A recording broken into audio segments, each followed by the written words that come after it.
Bien, estamos de vuelta con el viceministro de Pesca, Paul Pompeu, para conversar sobre la actualidad del sector. Hola Paul, ¿cómo estás? Gracias por venir. Buenas noches, Enrique, ¿qué tal? Paul, las relaciones entre el ministerio y el gremio pesquero han sido un poco tensas a raíz del decreto Supremo 005. Ellos criticaban, una de las cosas que criticaban es que había poca fiscalización a las embarcaciones menores y a las embarcaciones artesanales. ¿Cómo va el tema de la fiscalización? Hoy en día controlamos casi al 92% de las embarcaciones que realizan pesca en el Perú y estamos llegando en los próximos meses, ya pronto en realidad, a tener casi al 97% de las embarcaciones en fiscalización y supervisión. Porque una de las cosas muy importantes de ese decreto supremo que tú has mencionado es la regulación y ordenamiento de todas las pesquerías, es decir, tanto de los pequeños como de los grandes. Y eso significa implementar sistemas de regulación que pasen por un registro para que poder identificar efectivamente a estas empresas, muchas de ellas informales, muchas de ellas ilegales, y también de algunos malos empresarios que hacían malas prácticas y que compraban y alimentaban a esta cadena entre lo informal y los formales que compraban de los informales. Y entonces efectivamente nosotros lo que hemos hecho es asegurarnos de que podemos controlar a ese 92% de toda esa gran flota de la pesca y ahora adicionalmente en este proceso de menor escala a ese otro 5% más, y quedaría un pedacito más. ¿Y cómo lo controlan? Porque una de las cosas que decía el gremio es que no se habían implementado sistemas de monitoreo satelital ni tampoco control de desembarque de las naves. Ajá. Justamente lo que hace el DC005 es exigir, no solamente la implementación, sino exigir que estas embarcaciones tengan un satelital, cosa que antes no tenían. Entonces, hay parte de todo un proceso que tiene que ver justamente con la regulación. Lo primero es saber quiénes son estas embarcaciones. Y entonces hemos tenido que pedir los registros y los acervos documentarios de todas estas embarcaciones que se encontraban en manos de los gobiernos regionales. Entonces ahora están bajo la inspección del gobierno central. Han pasado, por ejemplo, 366 embarcaciones en el proceso de DICAPI, de inspección. Se rumoreaba que eran 1.500, no era un número real. Y de esas 366 nosotros estamos haciendo justamente la depuración de quienes realmente pueden entrar de acuerdo a la normativa vigente, ¿no? ¿Y el Ministerio cuenta con suficiente personal para esto? ¿Con cuántos inspectores cuentan a nivel nacional? Nosotros hemos puesto varios tipos de inspectores adicionales a los que se tenían. Para empezar, la supervisión y control se hace con terceros, no como ocurre en otros sistemas de regulación. Se encuentra descentralizada en empresas certificadoras y que hacen este proceso de inspección, obviamente bajo la normativa del Ministerio, y nosotros hemos implementado algo que antes no existía, que era, por ejemplo, los inspectores a bordo.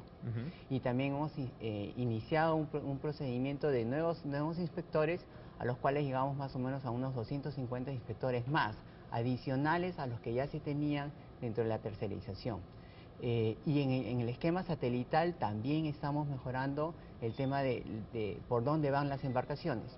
Adicionalmente a los temas de supervisión y control, no solamente saber dónde están, sino también declarar las zonas de veda, tanto reproductivas como juveniles. Justamente nosotros hemos sido los primeros en poder poner zonas de veda de reproducción y de juveniles, tanto para las empresas grandes como para las embarcaciones, de menor escala y artesanales. Según la presidenta del gremio, Elena Conterno, la pesca ilegal movería alrededor de 300, 400 millones de dólares al año. Son cifras enormes. ¿Son correctas las cifras? No conozco ese cálculo matemático que se pueda haber hecho.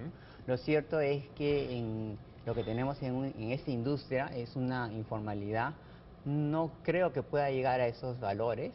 La verdad es que es un número totalmente desproporcionado, diría yo, pero lo más importante de todo, más allá del número, es que existe una ilegalidad y una informalidad que también a veces es alimentada por otros sectores, porque los que hacen esa ilegalidad e informalidad es harina. Y la harina después no tiene uso comestible, la harina se exporta y los únicos exportadores de harina son otro tipo de empresas formales. Entonces es como si alguien lo está haciendo y como nosotros por eso estamos poniendo los mecanismos de control, lo está haciendo de manera también ilegal. Claro. ¿No? Entonces hay que poner controles a todos, a las embarcaciones que efectivamente salen ilegalmente, así como también a los que compran. Una de las cosas que trae el Decreto Supremo 005 es la trazabilidad, cosa que no existía tampoco en la pesca. Uno puede recibir un producto al final y no sabe de dónde viene. Ya. El DS005 y con sus normas complementarias lo que hace es ver en qué parte de la cadena se produce, ¿no? Entonces hay guías de remisión, se está siguiendo el transporte y eso es parte de todo un proceso. Es un proceso de reforma que en el Perú no se ha hecho. O sea, llevamos más de 30 años sobreexplotando los recursos, pero no ha habido una supervisión adecuada. Y justamente hoy día lo empezamos, ¿no? Y tenemos algunos resultados sobre el crecimiento de las biomasas, que es importante, pero también hay que darle tiempo, porque muchas especies no crecen en un año, crecen en 3 años, 2 años y medio, y entonces hay que darle un tiempo. Y justamente para cuidar, para preservar las especies, ¿no sería importante también que así como los industriales tienen una cuota, los artesanales tuviesen una cuota? Hay varias formas de controlar. O sea, una cuota límite, ¿no? Uno de los temas que es importantísimo para el Ministerio seguir y que se sigue ese tipo de políticas es que se hagan dos cosas. Regulación, que puede ser a través de cantidades, ¿no? Que son las cuotas, y también los temas de mercado. ¿Qué significan los temas de mercado? Que las cuotas también puedan ser licitadas y subastadas. Nosotros hemos sido los primeros en la historia, que en el caso del atún, por ejemplo, en licitar unas cuotas de acceso. Antes no se licitaban cuotas de acceso. Mecanismos de mercado que existen en todos los sectores en el Perú y en otros países también para la pesca. Entonces estamos entrando en una etapa de regulación y también de mercado. Ahora, poner cuotas a las empresas es una posibilidad, pero primero tienes que saber quiénes son. Si no, ¿a quién le vas a dar la cuota? ¿No? Claro, pero tú me dices que justamente están en eso, ¿no? En un proceso de empadronamiento. Efectivamente, ese proceso está por culminar, lo hemos hecho a lo largo de toda la costa, son esas 36 embarcaciones que al momento han pasado el tema de DICAPI, hubieron unas como 457 que tenían el derecho, pero no todas han cumplido con presentarse. Y luego tenemos los temas del mercado de subastas. El mercado de subastas es algo que debe implementarse no solamente en el atún, debe implementarse en la pota, en la misma anchoveta y en otros recursos. ¿Y cómo les ha ido con el atún? Bueno, hicimos una licitación en donde hoy en día se han licitado 2.000 metros cúbicos de capacidad de acarreo. El pago más o menos en promedio por metro cúbico ha sido de 1.600 más o menos dólares por metro cúbico y antes se pagaba cero, ¿no? Y realmente yo creo que es un buen paso porque la dirección del Ministerio de Producción y en este caso del Viceministerio de Pesquería es ir hacia el consumo, porque lo que tiene valor en la pesquería es el consumo humano directo, no los insumos intermedios. Hay otro tema que ha sido controversial, que ha sido la cuota de la anchoveta. La industria estaba pidiendo, si mal no recuerdo, como 4 millones de toneladas y se ha aumentado para esta nueva temporada de noviembre-enero del 2.05 a 2.3 millones de toneladas. ¿Nos puedes explicar por qué ese aumento tan pequeño? Al contrario, el aumento es muy bueno. Nosotros cuando recibimos el sector encontramos que la biomasa existente era más o menos de unos 5.300.000. Eso significa que estamos en un gran grado de peligro, porque lo que recomiendan los biólogos y los ingenieros pesqueros es que debería existir como remanente en el mar entre 4 y 6. Y nosotros ya teníamos el total de biomasa 5. Eso significaría que no habría pesca. Y nosotros lo que dimos en ese caso, con todos los estudios, dimos una cuota social, que era 810.000 toneladas. Hoy en día estamos en más de 2 millones de toneladas. O sea, en un año hemos más que duplicado la posibilidad de captura de la anchoveta. Entonces, decir de que en realidad estamos mal ha sido un año muy bueno. Es más, si nosotros vemos los ingresos de las empresas que dedican a la harina y aceite, estos también han crecido en un 25%. Antes ganaban más o menos el año pasado, en el 2012, unos 1.500 millones de dólares. Hoy en día están cerca de 2.000 millones de dólares. ¿Y las exportaciones cómo van? Las exportaciones están creciendo al mismo ritmo. sobre todo de harina de pescado, ¿no? Ujú. Que no se miden tanto en el valor, sino esos son los valores, sino en las cantidades, porque hoy en día la biomasa, por ejemplo, de posibilidades de captura que se ha dado este año en comparación con el año anterior, ha también crecido en un 18%. Ujú. ¿Cuáles son las principales reformas que tú crees que se deberían hacer o ustedes en el ministerio piensan hacer para potenciar el sector pesquero? Creo que se tiene que continuar con los temas de formalización. Creo que también se tiene que continuar con mecanismos de regulación y de mercado. Ujú. Este es un sector que está muy atrasado en sus regulaciones.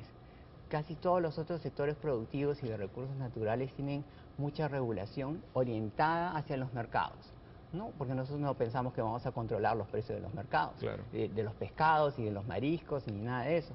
Pero sí es importante que los accesos y los derechos de pesca, por ejemplo, de esos recursos naturales que son bienes públicos, deberían ser subastados y dados a las empresas que se comportan eficientemente. Entonces yo creo que todo mecanismo de progreso en este sector debe ir por utilizar los mecanismos conocidos, las herramientas conocidas para fomentar un mercado competitivo. Y adicionalmente eso va a permitir que la eficiencia y productividad de las empresas en la extracción y en la acuicultura, que es un tema también por desarrollar en el Perú, se convierta en un boom. El Perú debe regresar a ser un país pesquero. Hoy en día no lo somos. ¿Y en el mercado de la acuicultura cómo estamos? Muy bajo.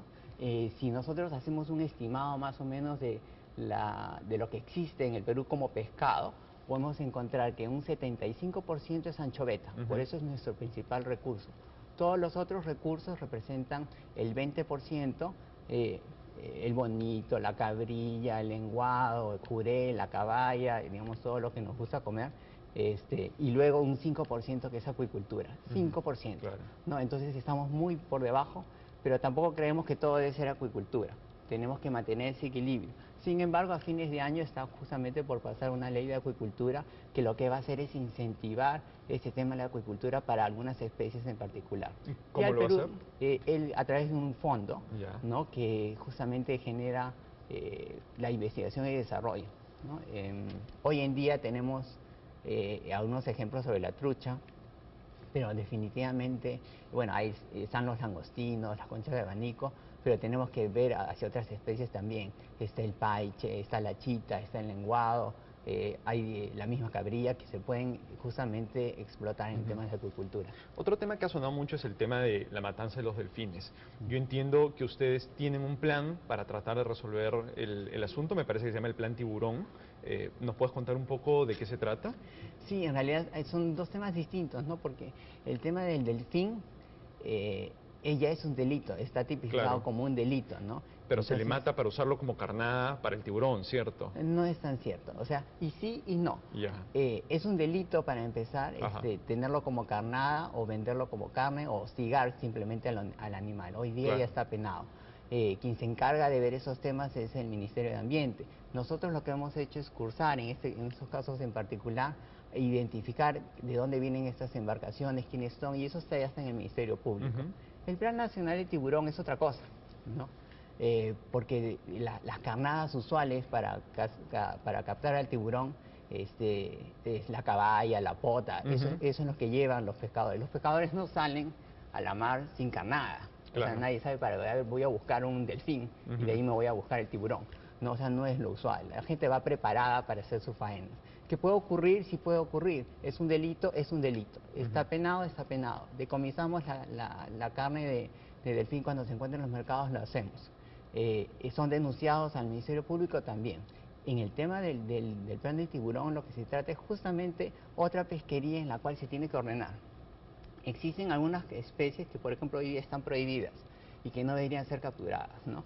En el Perú, en realidad eso es a nivel mundial, el Perú ha asumido unos compromisos a nivel internacional que significa de que tenemos que ordenar esa pesquería, hacer la trazabilidad. Lo mismo que hemos hecho en la anchoveta, lo mismo que hemos hecho en la merluza, lo mismo que estamos haciendo en la pota y en otros recursos, se tiene que hacer en el tiburón. Y eso significa empadronar otra vez a quienes son los que se dedican a esta actividad, respetar las tallas mínimas, poner zonas de veda cuando hay reproducción, poner zonas de veda de juveniles cuando las tallas son menores, y fiscalizar también en los mercados, en los restaurantes cuando compran y ofrecen a a los clientes tallas que no deberían tener, ¿no? Hoy en día a veces uno va al mercado y encuentra unas tallas así chiquititas, ¿no es Claro. cierto? Dice, ay, qué bonito el bebé, ¿no? Es chiquitito el pececito, pero en realidad está afectando a todo el Claro. sistema, ¿no? Perfecto. Paul, muchísimas gracias. Ok, gracias a ti. Bien, nos vamos a una pausa y volvemos.